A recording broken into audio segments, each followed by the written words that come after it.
최근 일본 정치인들이 대학생들에게 시키고 있는 충격적인 행동들이 일본 현지 학부모들까지 분노하게 만들었습니다.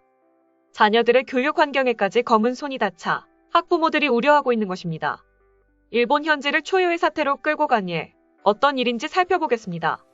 일본 시마네 현이 다케시마를 홍보하는 해설원의 대학생을 동원한 것에 대해 서경덕 성신여대 교수는 12일 참으로 어리석은 짓이라고 지적했습니다. 서 교수는 이날 SNS에서 시마네 현이 독도를 자기 땅이라 주장하면서 대학생들까지 동원해 대외 홍보에 박차를 가하고 있다며 이같이 말했습니다. 서 교수는 최근 일본 위안부와 혐한 발언을 일삼은 극우 교수 아리마 데츠오에 관해서도 비판하기도 했습니다.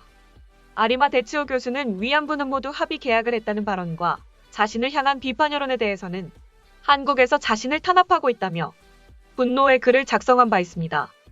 산케이 신문은 최근 시마네 현이 청해 있는 다케시마 자료실에 지난달부터 4명의 대학생 해설원을 배치했다고 보도했습니다.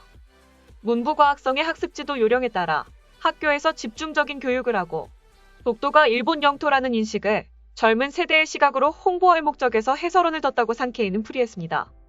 이 신문은 시마네 연립대 학생 4명이 다케시마 전문가로부터 강의를 받고 해설에 나섰으며 한국이 독도를 불법 점거했다는 내용과 함께 일본의 대응 방법을 안내하고 있다고 전했습니다. 이에 서 교수는 잘못된 세뇌 교육을 하고 순수한 대학생들을 동원하는 참으로 어리석은 짓을 하는 중이라고 일갈했습니다. 시마네 현은 앞서 다케시마 자료실에 관한 왜곡된 광고를 SNS에서 집행했고 다케시마 칼에 술잔 같은 관련 상품을 개발한 업체의 경비를 보조하는 등 논란을 일으켰습니다. 이번에는 자신들의 정치적인 행동에 대학생들을 강제적으로 이용했다는 것입니다. 이에 서 교수는 이젠 우리도 독도에 관한 학생들의 교육과 대외적인 홍보에 더 힘을 쏟아야만 할 때라면서 독도가 역사적, 지리적, 국제법적인 이유로 우리 땅이라는 교육만 시킬 것이 아니라 이런 일본의 왜곡에 어떻게 대응할 것인지에 대한 교육도 병행해야 한다고 강조했습니다. 특히 한류 콘텐츠가 세계를 강타하는 요즘 우리만의 문화 콘텐츠를 독도와 잘 결합해 글로벌 홍보에도 더 큰 노력을 기울여야 한다고 주장했습니다. 이 소식을 접한 일본의 대학생 학부모들도 난색을 표했습니다. 한 학부모는 SNS를 통해 우리 아이가 공부를 하기 위해 대학을 간 것이지 정치적으로 이용당하러 간 것이 아니다라며 이런 나라에서 우리 아이를 교육하는 것이 우려스럽다고 비난했습니다. 또 다른 학부모는 이런 상황을 뉴스를 통해 봐야 할 수 있다는 것이 이상하다고 비판했습니다. 다음으로 정치계에서도 일본의 강성우익 성향인 일본 유신회가 지난달 31일 중의원 선거에서 제3당으로 급부상한 것에 대해서도 학부모의 걱정은 더욱 커지고 있습니다. 더 보수적으로 개혁하자의 슬로건을 담은 일본 유신회는 최근 선거에서 지역구 16석, 비례대표 25석 등 총 41석을 차지했습니다.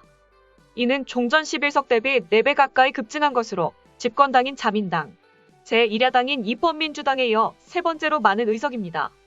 일본 언론들은 유신회가 일본 정치권에서 돌풍을 일으킨 것은 자민당에 실망했지만 그렇다고 진보 야당의 표를 주기는 싫은 보수 성향 무당파 유권자들이 대거 몰렸기 때문으로 보고 있습니다.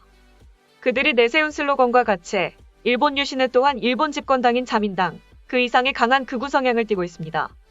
지난 2012년에는 당 로고를 새로 만들면서 일본 지도를 그려넣었으며 독도와 센카쿠열도까지 포함시켜 국제적으로 논란이 되기도 했습니다. 이어 특히 일본 유신회 부대표인 요시무라 히로우미의 극우 행보로 더욱 화제가 된 바 있습니다.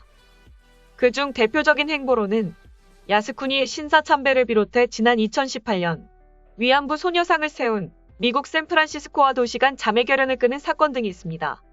일본 유신회는 강한 극우 성향을 드러내며 현 기시다 내각을 비판하고 있습니다.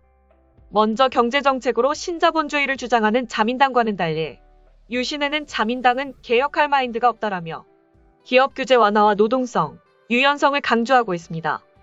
국방과 안보정책으로는 총선 직전 출마자를 대상으로 실시한 위험감지 시 자위대의 선제적 적기직 공격 능력 보유의 질문에 대해서는 자민당 후보는 약 77%, 유신회 후보는 약 93%가 찬성한다고 답변했습니다. 방위비 증강에 대한 찬성 비율 또한 유신회가 89%로 자민당 79%보다 높았습니다. 또한 유신회는 일본이 다른 나라로부터 공격을 받을 경우에만 방위를 행사한다라는 전수방위 원칙인 평화헌법도 개정해야 한다는 입장입니다. 이 소식에 학부모들은 교육적으로 중요한 시기일 때 정부 입맛에 따른 편향된 교육이 실시될 것이라며 자녀들 또한 같은 길을 걷게 될까 두렵다고 말했습니다. 또한 자녀들이 스스로 선택할 수 있는 환경을 어른들이 제공해주는 게 올바른 자세라며 내 자식이 타의로 인해 한 사고에 틀어박혀 매일 그와 관련된 말을 한다면 어떤 부모라도 슬퍼할 것이라 말했습니다. 이처럼 자민당에 이어 제3당까지 극우 성향을 보이는 상황까지 접하면서 학부모들은 자녀의 교육 환경에 악영향을 미치는 것에 대해 두려워하고 있습니다. 일본 현지의 학부모들도 우려를 표하고 있는 가운데 일본 극우 네티즌들은 여전히 혐한 발언을 내뱉었습니다. 다음은 해당 소식을 접한 일본 네티즌들의 반응입니다. 사실을 외면하는 것은 어리석은 짓이다. 애당초 영유권은 법으로 정해져 있는 것이지. 나가사키시 평화공원에서는 아예 일본어 설명문에 없는 문구를 한글과 영어로 표기한 비석을 어딘가의 단체가 세우기로 했다. 이는 후세의 일본의 탄압으로 문구가 삭제됐다는 진실을 무시한 떠들썩한 소재로도 사용될 수 있다는 것. 시마네 현에서 학생들이 사실을 알고 또 후세에 전한다는 것은 우리 것을 지키기 위해 중요한 일이다. 이 교수는 이승만 라인 설치 이후 일련의 사건들을 모르나 알고 하는 소리라면 그 뻔뻔스러움에 경의를 표합니다. 같은 사람이라고 생각되지 않네요. 한국에선 대학생뿐만 아니라 심지어 초등학생까지 동원하고 있는 것을 보면 더 대규모로 행해지고 있어. 그 상황을 감안하지 않고 일방적으로 말하는 것은 납득이 가지 않는다. 이런 것은 쌍방의 의견도 있기 때문에 공공장소에서 해결해야 하고 그 외 여러 가지 한일에서 옥신각신하고 있기 때문에 국제사법재판소에서 해결해야 한다.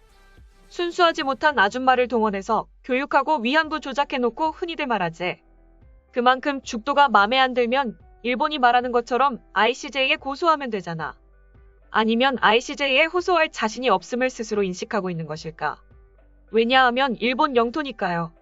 그것을 차세대에 전해주는 것은 중요하다고 생각합니다만 분명히 말하지만 한국과의 관계는 지난 세기를 들어 최대의 부정적 유산이다. 빨리 한국에서 비난의 소리가 아닌 단교의 소리를 질러주기 바란다. 이제라도 흑백을 가리는 것이 좋겠어. 한미일 군사동맹이 있는 동안 한국이 중립적인 제3국의 재정을 요구하면서 결말을 짓지 못하면 결국 한국에게 시류 지배되어 더 이상 평화적 이관이 어려워진다. 한국의 대학 교수는 행복하겠네. 왜냐하면 반일 행동만 하면 밥벌이가 되니까. 잘못된 세뇌 교육을 시키고 순수한 대학생을 동원하는 아주 어리석은 짓을 하고 있다. 우리도 죽도에 관해 학생들에 대한 교육과 대외적인 홍보에 더 주력해야 할 때다. 죽도가 일본 땅이라는 역사적, 지리적, 국제법적인 이유만 교육할 것이 아니라 이 같은 한국의 왜곡에 어떻게 대응할 것인지에 대한 교육도 병행해야 한다. 지금까지 독도 문제와 관련한 일본 네티즌들의 반응이었습니다. 내용 유익하셨다면 구독과 좋아요, 알림 설정 꼭 부탁드립니다. 여러분의 작은 행동 하나가 대한민국의 국격을 높입니다. 이 세상 모든 소식을 담은 올인박스는 내일도 최선을 다하겠습니다. 감사합니다.